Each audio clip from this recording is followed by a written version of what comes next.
you want to be creative and put something out in the world, do it for that, but don't do it because you expect anything in return. And I think still, 250 episodes later, I'm still just so gracious when any of it comes back and people appreciate the show and said how it helped them. I'm always just in a big space of gratitude because, again, we were kind of doing it. Hey, yes, we have marketing backgrounds. So certainly we had something to offer and we're trying to do a good job with the show, right?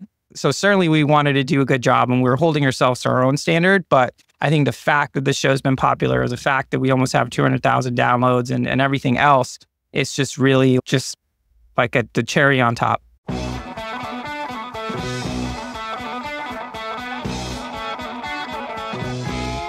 Welcome to the Low Tide Boys, a Swimrun podcast. I'm Chip.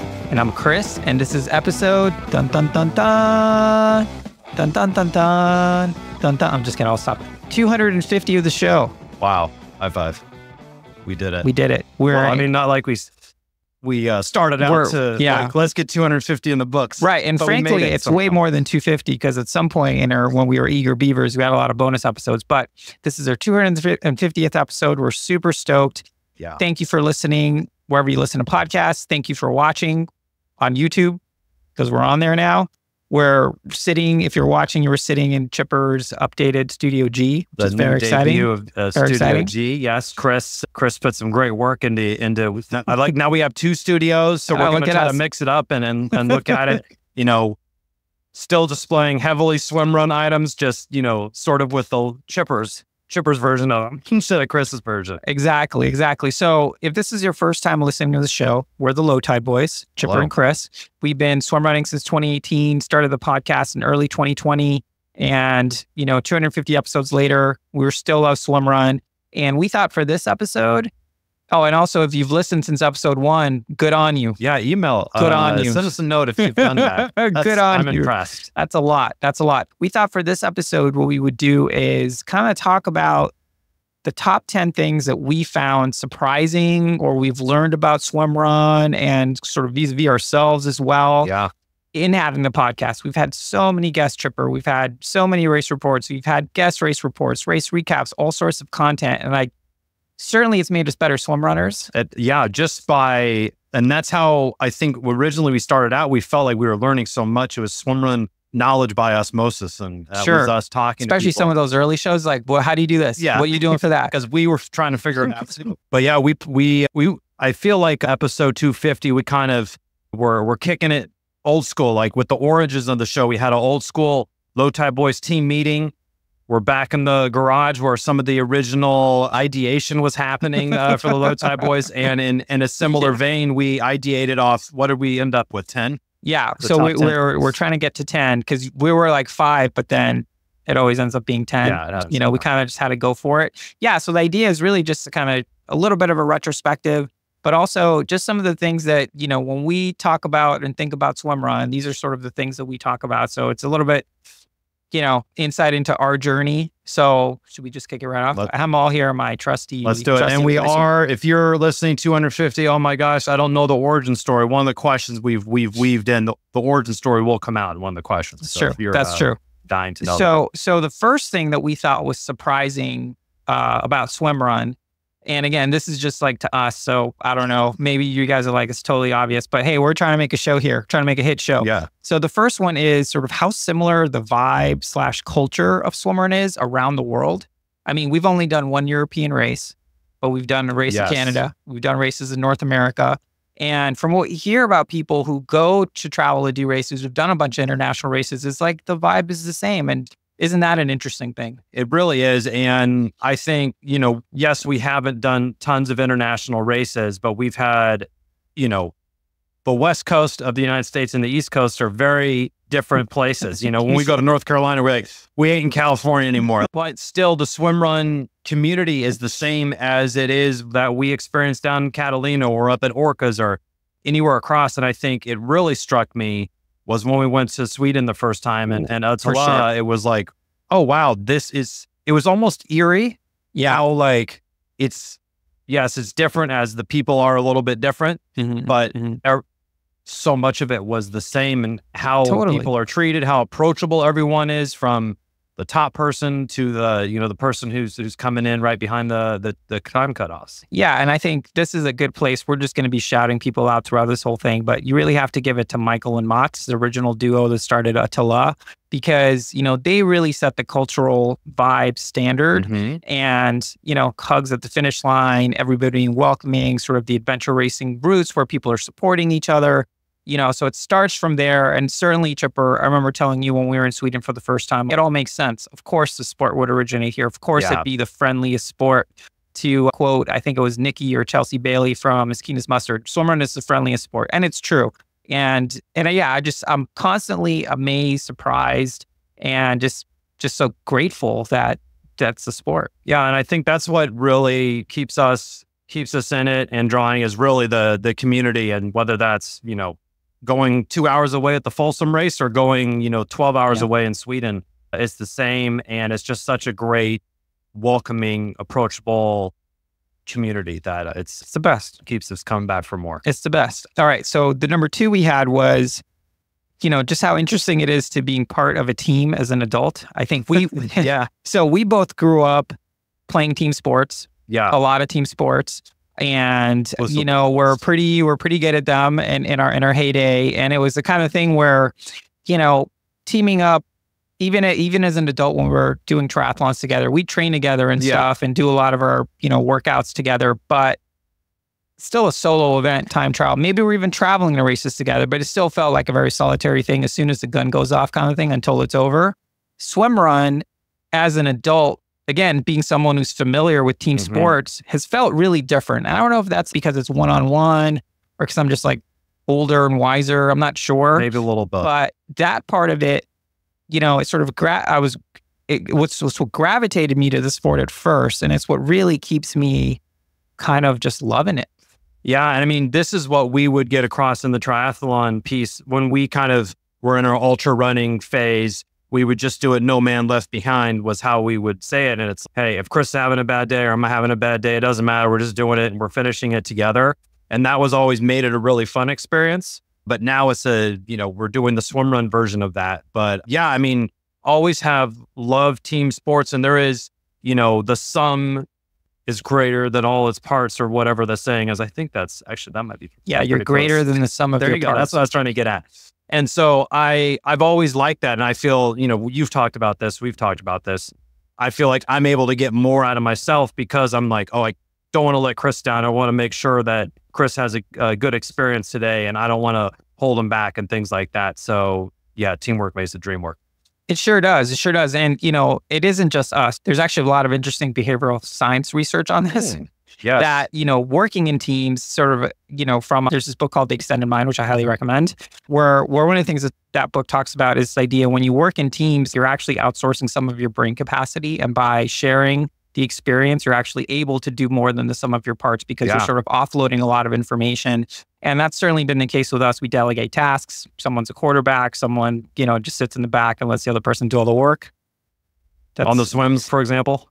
For folks who are listening to this, I just did a heavy wink at the camera. So there's a lot of interesting things that swimrun sort of allows you to do as a team, and again, it comes from the adventure racing roots where it would be teams of 3, 4, 5 and stuff. But yeah, the partner aspect, which one of the most unique features of the sport, is certainly one that I keep being surprised by sort of what we're capable of together as a team. Yeah. And just sort of where the sport kind of takes you. It's kind of crazy. I agree. And yeah, I mean, we're kind of a broken record. Every part of these is the best part of swimrun, where I guess, So totally plus hot one. Take. Yeah, hot take from 2 swimrun enthusiasts. So the next one is related. So our number 3 is just sort of, and Chipper, this was one that you tossed up, which I hadn't thought about it this way, but this idea of sort of just like the adventure aspect of the sport. Where it does, you say it, but it was like less of a race and more of just like a journey kind of thing. So I kind of was trying to think about what's the best, we've talked about this and over the years it's evolved that to have the, in our opinion, the most fun during the swimrun experience, you really got to be ready for everything because it's never going to go how you planned. It's almost guaranteed to not go how it's planned. And I've started just being like, oh, this is just a fun X hour adventure we're going to do that is swimrun.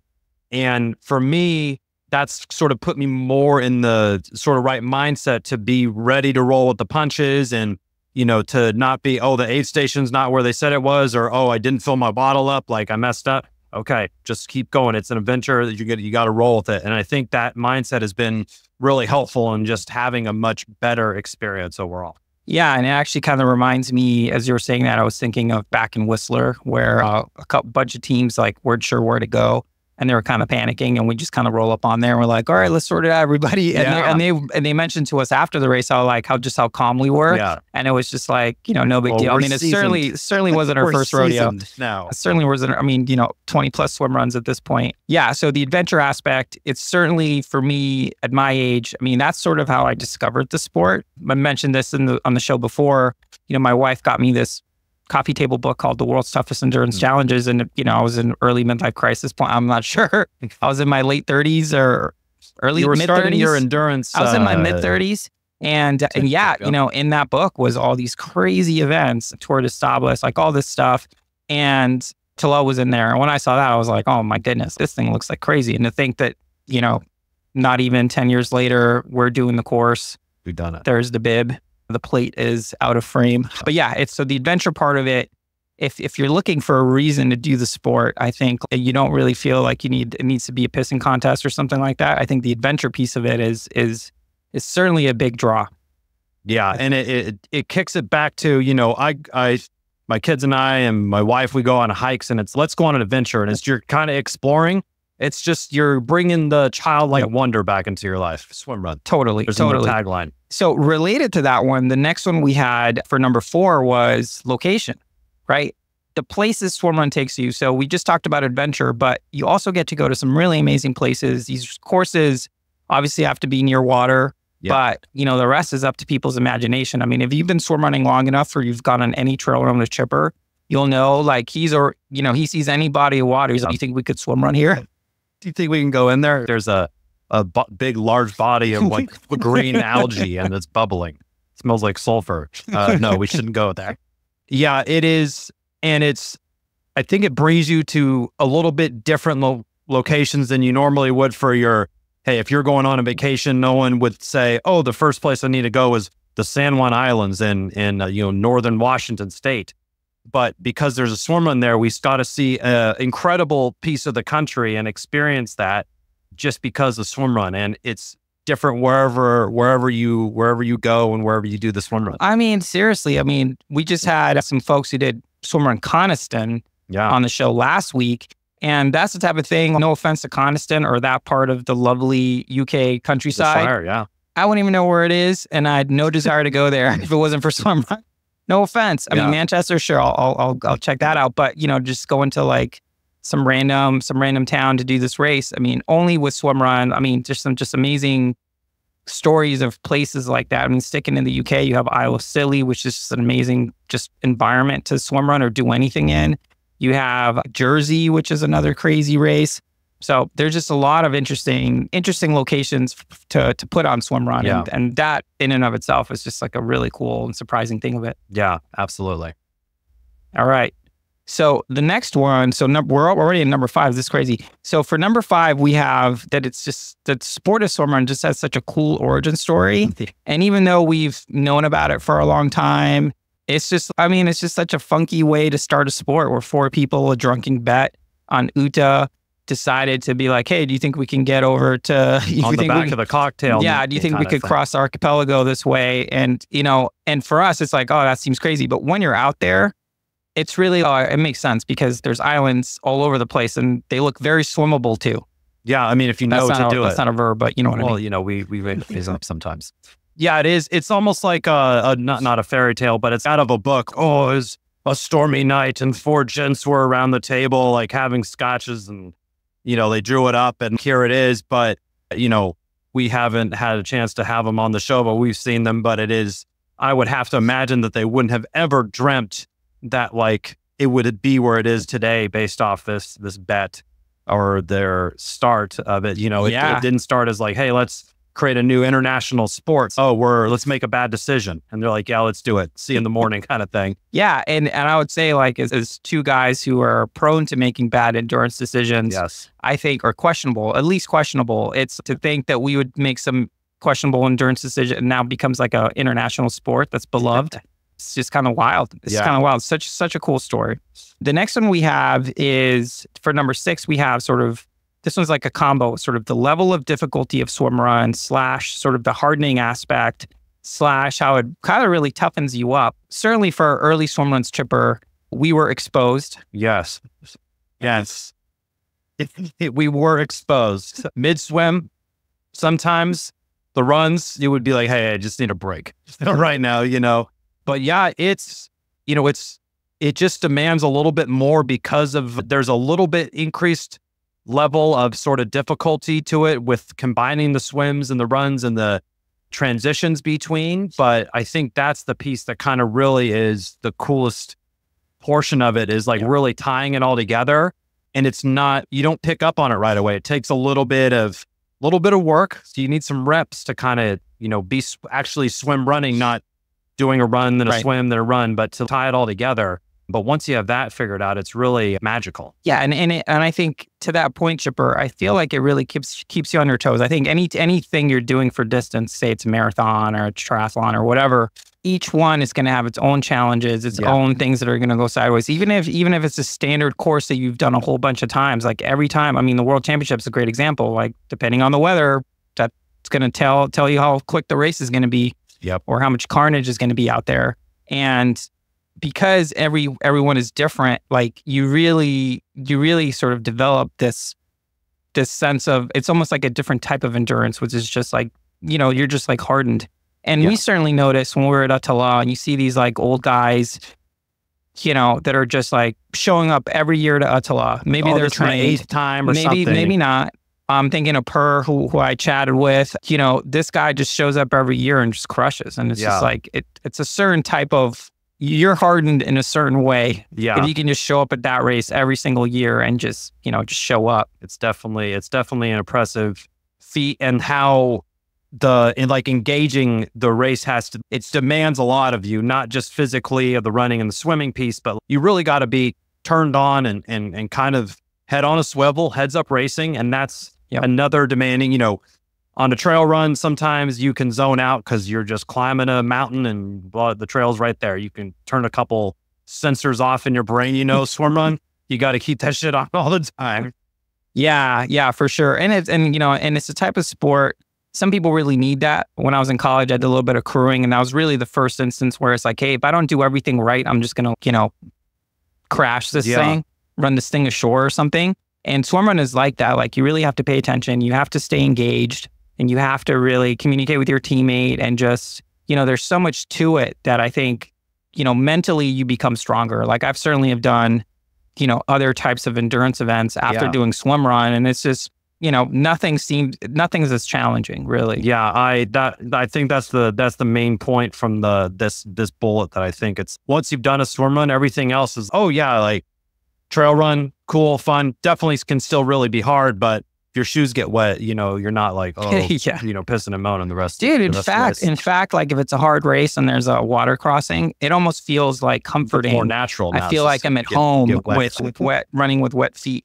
All right. So for number 7, we have, and this falls definitely in the surprising camp. And Chipper, I'm curious what you think we need to do about this to improve this, but sort of the participation by gender.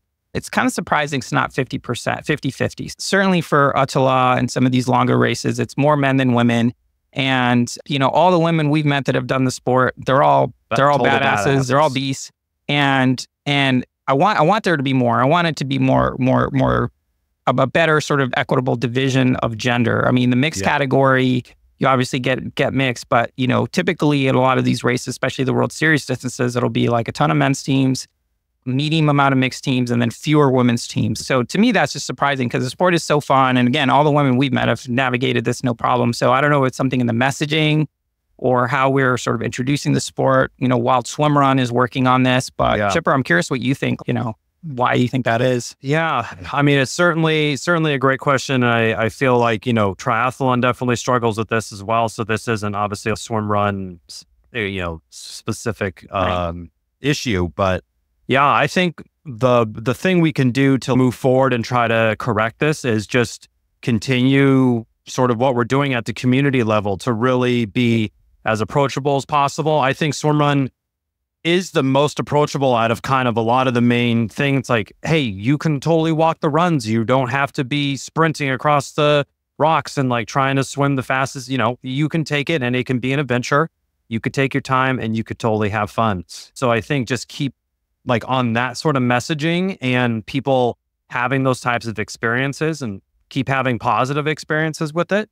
And I think that will continue to kind of lure and hopefully, start to turn the dial in the other way. Certainly. The next one we have, which is kind of related to number 7, is why isn't this sport more popular? I mean, this is definitely we're smoking our own supply here, but this sport is so much. It's so much fun. We enjoy doing it so much. People who do it solo also enjoy doing it solo. Yeah, and so people that do it are like, this is so fun. I'm like, why? How is it not spreading like infection or something? We've been shouting it from our internet rooftops since 2020, and certainly we've seen the sport grow. Certainly we're seeing more events and everything, which is great. But yeah, I'm just more surprised like it isn't more mainstream in the US. I mean, certainly France has taken off. Sweden makes sense because it's the birthplace. UK's tons of swimrunners. It's taking off in South Africa and Australia. So it's, what do we need to do? I'm trying to think, it does feel like the triathlete, I don't know why I'm becoming like problem solving guy on this episode. I feel like I'm the host. I'm the quasi I'm just like, kick it to me for some, I don't. But yeah, I mean, we were talking about maybe this is where we're like, we need a couple more. It's like, why isn't everyone doing this kind of thing? But I would certainly say I have more fun do more fun doing this than I did doing triathlons. Trail running is also fun, but this is like a different type of fun.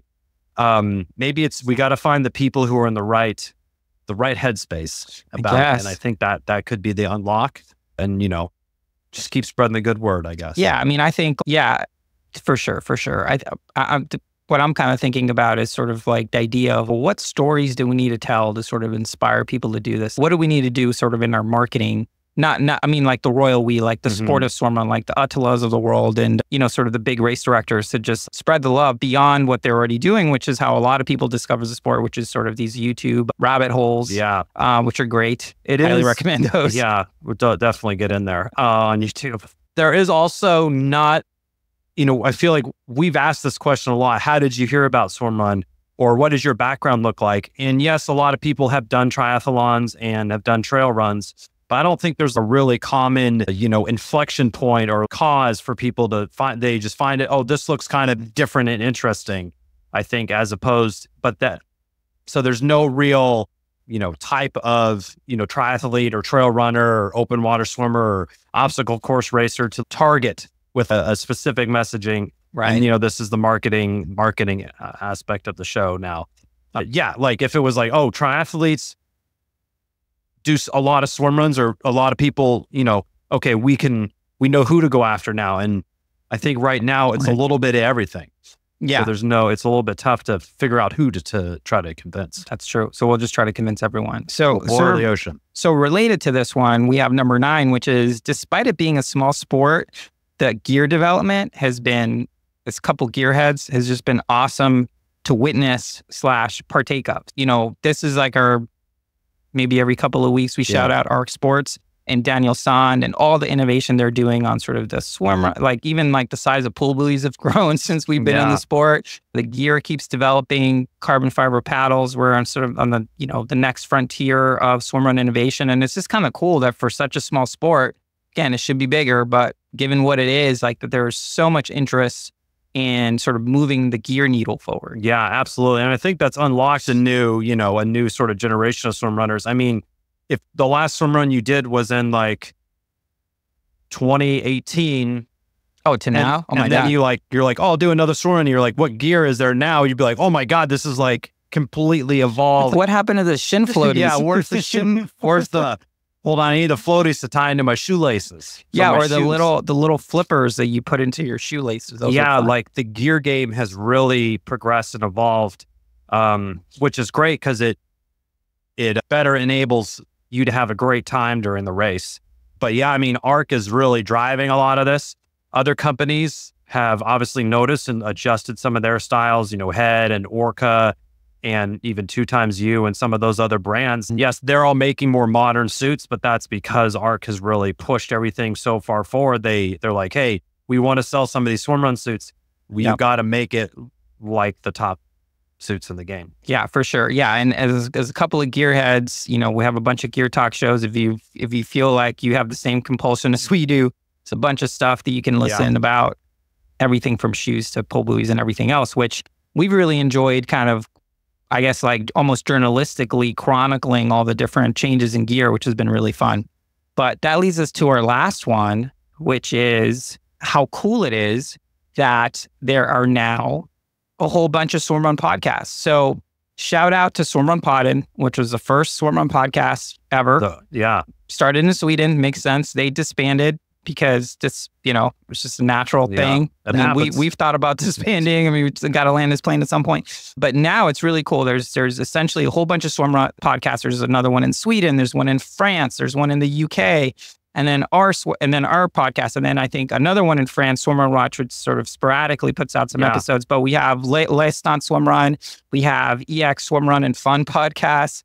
We have the Swimrun Show. Yeah. So it's just great that, I mean, it makes me feel like sort of like a proud parent in a way that it's, yes, we were sort of like carrying the torch, but I don't feel the moral obligation anymore. Yeah. I mean, I think, and in multiple languages too. So we have one only in French, a Swedish one, and then another one in the Queen's English. So yeah, it is the amount of Swimrun podcasts quadrupled since we started, which is really cool. Those are great shows. I love tuning in to those. And yeah, it's great. And to hear, we've talked to this person and, oh, wow, it's a totally different type of conversation. You hear something new, you learn something from those as well. So if you're like us and, addicted to swimrun content, there's other sources for you out there. Yeah. To check that out. But we didn't tell what question were we going to weave in the origin story? Our origin story? Yeah. Thought we had that planned out, but oh man. Anyway, so how the Low Tide Boys happened in 2019, like December. We were in this space. In this exact garage. And we had signed up for Attila Catalina. This is going to be kind of like our, I don't want to say comeback swim run, but the last swim run we had done was 2018. Casco Bay, the Coal Classic right here. Yeah, so we did 2 swim runs in 2018. We did California Swim Run, which was our first one in San Diego, as sort of like a tune-up for Casco Bay. Yeah. 2019, we were gonna do orcas, but we had children instead. Yeah. So 2020 was sort of the next year that we were sort of available to do Swimrun, and that's when Attila announced that they were doing Catalina. So we signed up for that thing, and we sort of made that our A race like straight away. We were like the third team to sign up. I feel like we were really excited. Originally, the Low Tide Boys was not our original team name. Yeah. And then we were just sitting out here, and Chris and I were in the Golden Gate Triathlon Club for many, many years. And our friends that were also signed up or interested to sign up kept asking us, oh, what gear? Because they knew that we had done a couple of these and we kind of knew some stuff. Yeah. And once you've done a swim run, you can't help but tell everyone you know about it. So yeah, we were certainly people. So you do what now? And what's this? And what's that about? And then we were trying to find our own answers on how to get ready for this thing and didn't really find anything that was either super current or that, I don't know, that kind of met our standard, which was really like, hey, we think this is a super fun thing. We don't know a lot about it. We don't take ourselves that seriously, if at all. But we want to give this thing some respect because we think it's super fun. And that's really was kind of the genesis of the idea to just have a show and have it run through Catalina. Maybe we do 10 shows or something. Yeah, that's kind of what it was. We already had the gear. We knew how to do a podcast, so there was no learning about that. So it was like, oh yeah, let's do it to basically kind of chronicle the Catalina journey there. And then, one night we're out here and Chris, the Low Tide Boys. This is what was we were like Team Dad Bod. I think we were Team Dad Bod, which was still applies. pretty accurate and still current. Yeah, so I saw a meme on crab gang signs. If anyone wants to see the meme, I get this request maybe we'll have to post once a year. If someone wants to see that original meme that started it all, let me know. I'll send it to you. But yeah, so it was a crab gang signs for the different like crab made up crab gangs. Yeah, so one was the Low Tide Boys, and instantly I was like, Chipper, we need to change our name to the Low Tide Boys. He was on it. We need to secure some internet handles. Yeah. We were on it. Get the Instagram, get the Gmail. And then it was like, I think it was like 2 weeks later, it's like, do you know how we level up this ridiculousness? We put the little umlauts on the O's as a little tip to the cap. So yeah, so that's how it started. And honestly, right after Catalina, that's when COVID took over the planet. And we were kind of left, oh man, we're super stoked on Swimrun. We're talking about going to North Carolina to do Lake James one day and then Swimrun Georgia the next day. And we had all this stuff after Catalina for sure. Like super stoked. And yeah, we essentially transitioned the show into we're almost like doing it for ourselves. We don't know how long it's going to be. Let's keep the show going. Let's try to tell interesting stories. Let's kind of just do this. And almost immediately, we started putting the memes out, like a ton of memes on Instagram. But then immediately after releasing just a few episodes, like the feedback was really very positive. And we're like, people are kind of listening and like into this. So that was, I was kind of surprised by that, to be honest. Certainly it wasn't like, it wasn't a plan. There's this unserved market. Let's go attack it and build a Swimrun empire. Yeah, and here's a PSA, and anyone who wants to start a podcast, like, you better be very intrinsically motivated for this stuff. There's a lot of podcasts out there, so if you want to be creative and put something out in the world, do it for that, but don't do it because you expect anything in return. And I think still, 250 episodes later, I'm still just so gracious when any of it comes back and people appreciate the show and said how it helped them. I'm always just in a big space of gratitude because, again, we were kind of doing it as, hey, yes, we have marketing backgrounds. So certainly we had something to offer and we're trying to do a good job with the show, right? So certainly we wanted to do a good job and we're holding ourselves to our own standard. But I think the fact that the show's been popular is the fact that we almost have 200,000 downloads and everything else. It's just really just like the cherry on top. Yeah, I don't know what to say. It's been certainly never thought that we would be here with 250 and have sponsors and stuff. Two studios, 2 podcast studios in our garage. But yeah, I like Swimrun and the Low Tide Boys, and this podcast is just such a great part of my life. And it just makes me really happy to do it and to go do swim runs and to see everybody and to hang out with Chris every week, every day, really, to be honest. On some level. It's awesome. And it's lucky that that people listen and we feel the need to do this. But yeah, a lot of gratitude to everybody. Like, I can say probably we weren't getting the love from everyone at the races and DMs and emails. It would probably be pretty difficult to keep, I consider that fuel for the, I think the engine that is the Low Tide Boys engine. Yes. Everything takes energy and it's super hard. I think we've mentioned it on the show. If this was like a solo operation, it's tough. It's hard. The fact that we're doing this together, it's almost, it's part of our Swimrun stories, essentially trying to get back to the sport in this way. And so I think with that, thank you everyone who's watched or listened to our episodes. Here's to, at least 50 more, because we got to end on a round number. 250 more. That seems like a lot. But yeah, we're planning on keeping it going. Very excited to, what new stories that we can share. And, with old people that, because sometimes we're like, when's the last time we chatted with so-and-so? Episode 52. I'm like, that was like a couple of years. I know, a couple years ago at and this point. there's still people on our list we want to get on. I mean, there's so many interesting stories to tell, and I think for us, it's more about how do we tell this awesome story in as many different ways as possible to just sort of inspire people to what's possible. I mean, it certainly has been inspiring to us. Everyone that we've met, everyone that we've interacted with, they're just amazing people in this sport, and we want to highlight those stories. And maybe that helps grow the sport. Maybe that helps get more female participation, but we're here to try to do it, and we're not the only ones. So Attila is doing this. Attila USA is doing this. Yep. All those small local race directors all over the world that are putting on these events. Let's keep it up. Absolutely. And if you're looking, hey, I love the show, really helps me. Like what we always say at the end of the show, our little thing that we throw in there, like somebody's interested, you think they might be interested, invite them out to your next swim run practice, take them for a run, throw them an episode of Low Tide Boyz or whatever, throw them the swim run show, whatever, just kind of keep spreading the good word about it. And, we'll get there. Slow and steady wins the race. But yeah, I mean, what else do we have to say that hasn't been said in 250 episodes? I don't know. See you out there. I guess we say that a lot. Yeah, we do say that a lot. Yeah.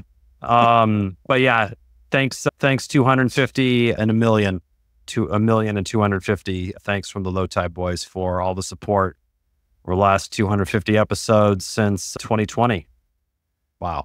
Yeah. And way more than that. I think the actual number is 287. Yeah, we might be, because we didn't even talk about the Gear Talk side quest that we had for a year with Broken Andy. Yeah. For another time.